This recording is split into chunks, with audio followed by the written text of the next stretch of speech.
Mon projet réel est assez proche de l'idée que je m'en faisais.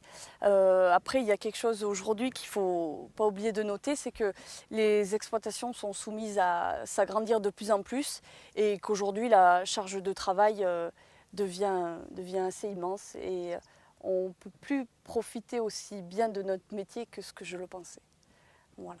On travaille sur des cheptels de plus en plus gros, avec des surfaces de plus en plus importantes. Et si on veut faire son travail correctement, c'est des journées non-stop assez longues. Ça gâche un petit peu la beauté de notre métier, mais quelque part, il faut chercher de la rentabilité, donc on est obligé de passer par là.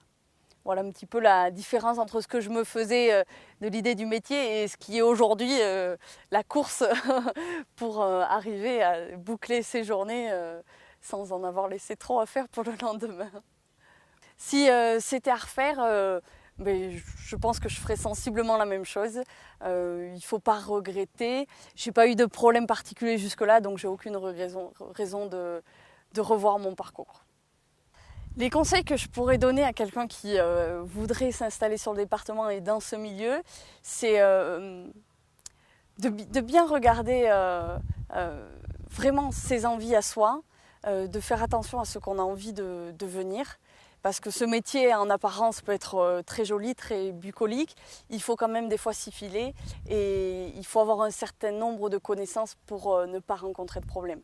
J'ai la chance d'être épaulée par mon père parce que parfois je pense que ce serait beaucoup plus compliqué que ça. Il faut faire attention entre le rêve de vivre dans un milieu qui fait envie parce qu'on est dans la nature, c'est un peu en vogue, on parle beaucoup d'environnement. Il y a beaucoup de jeunes qui disent tiens pourquoi pas. Après il faut se dire qu'une fois qu'on est ici, c'est quand même pas la même ville que quand on est au bord ou dans une ville et on n'a pas la proximité de beaucoup de choses. Moi je m'en plains pas mais il faut le faire en connaissance de cause, c'est certain.